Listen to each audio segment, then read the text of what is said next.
My sister-in-law couldn't have kids and she was angry about my pregnancy. As soon as I stepped inside their house, she yelled, "How dare you come here with your big belly, get out." Then she suddenly got mad and punched my pregnant belly. I fainted and vowed to take revenge on her. The next day I gave her such a shock that her face turned red with panic. My name is Angela, and I'm a 32-year-old woman who's 9 months pregnant. My husband and I are on our way to visit his family who live just 30 minutes away. We usually go there a couple of times a month, but today is special.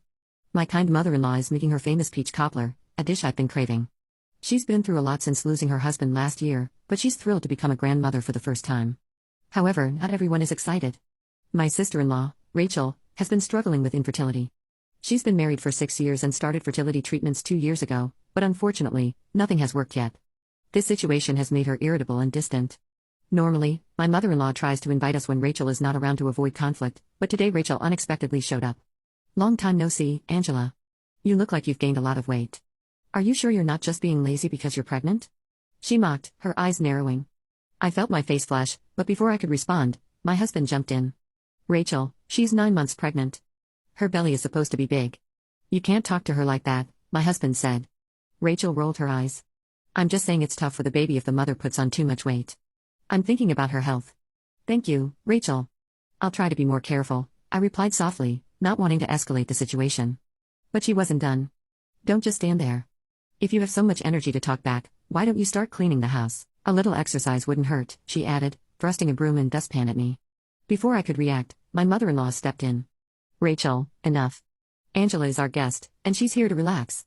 Rachel huffed and stomped upstairs, leaving us in intense silence. Despite the rocky start, the rest of the day passed pleasantly. We enjoyed the cobbler, sipped tea, and talked, though Rachel stayed hidden in her room.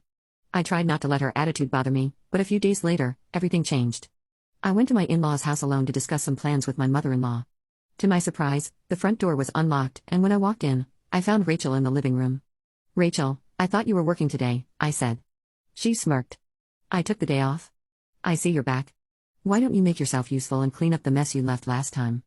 "I really don't feel well today," I replied, holding my belly. "I just came to talk to Mom." "Stop making excuses.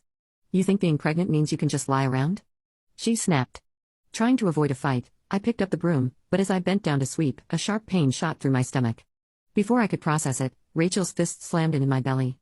I doubled over, gasping in pain. My vision blurred, and I felt a sudden rush of warm liquid.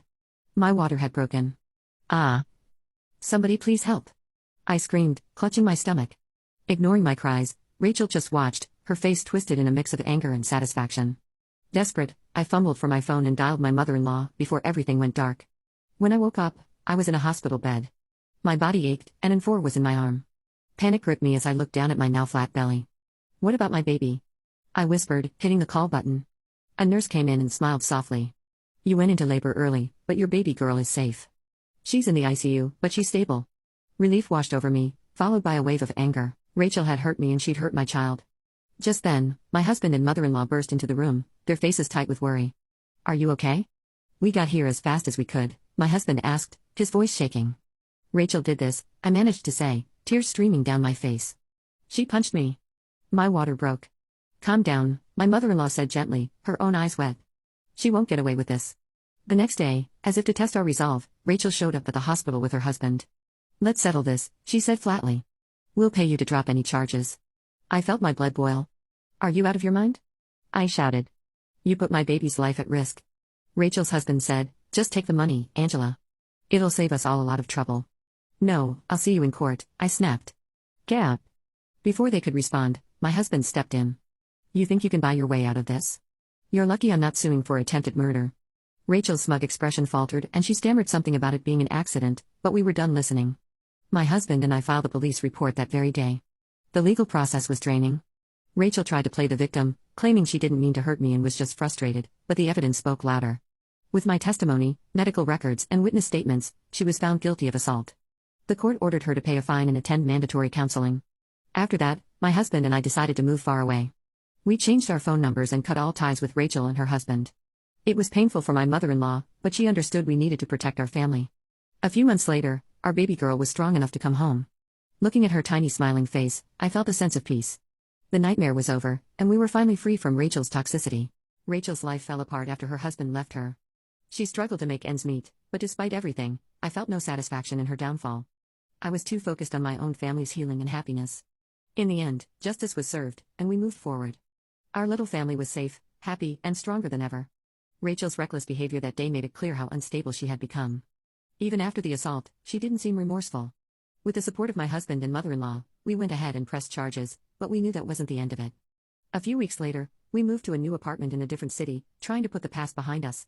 My daughter was slowly recovering, and we were beginning to settle into our new routine. Life was starting to feel normal again. One evening, I was resting on the sofa, still dealing with the lingering pain from my surgery, when I heard a loud banging on the door. "Hey, I know you're in there, Angela. Get out here now, coward." Rachel's voice rang out from outside. I froze in disbelief. How had she found us? My husband was still at work, and I felt a wave of fear wash over me. I took a deep breath and tried to stay calm. "Rachel, what on earth are you doing?" I shouted back through the door. "Your shouting is disturbing everyone. Please leave. No matter how many times you hide, I'll find you," she screamed, her voice cracking with desperation. "You have to listen to me? It's your fault everything has fallen apart for me." Her words made no sense, but the fury in her voice was terrifying. I knew I couldn't open the door. There were families and elderly people living here, and despite it being late, she didn't seem to care that her shouting was echoing through the quiet building.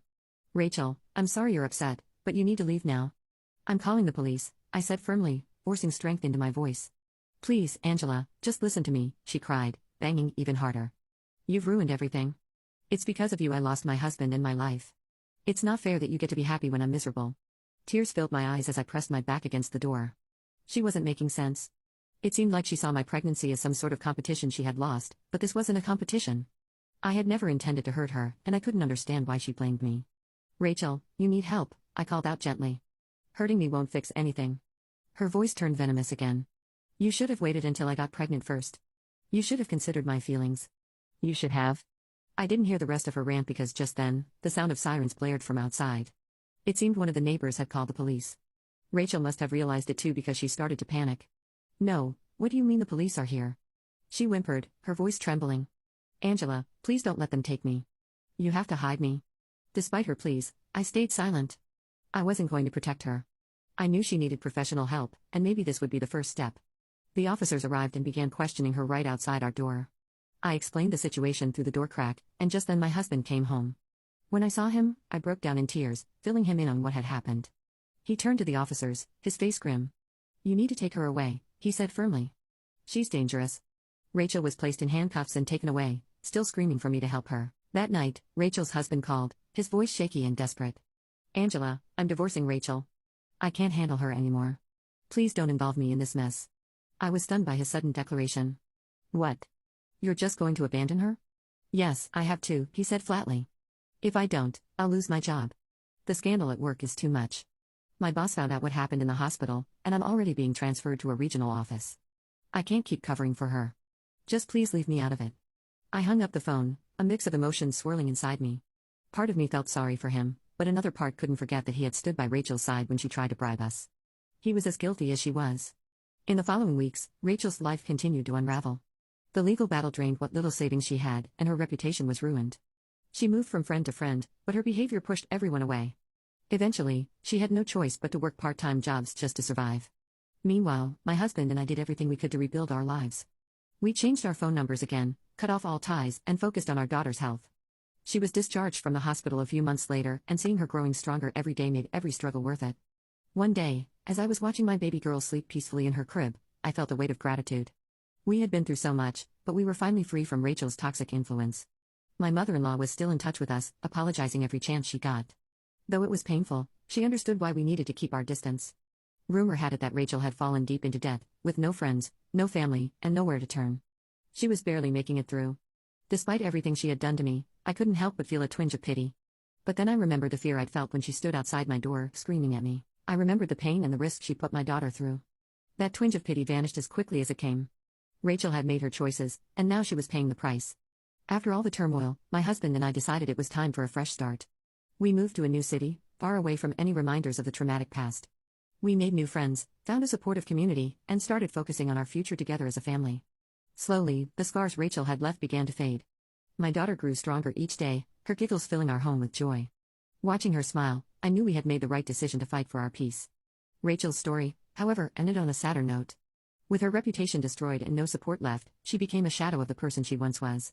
I no longer feared her, but I also no longer cared about her fate. My focus was on my family's happiness, and that was all that mattered in the end.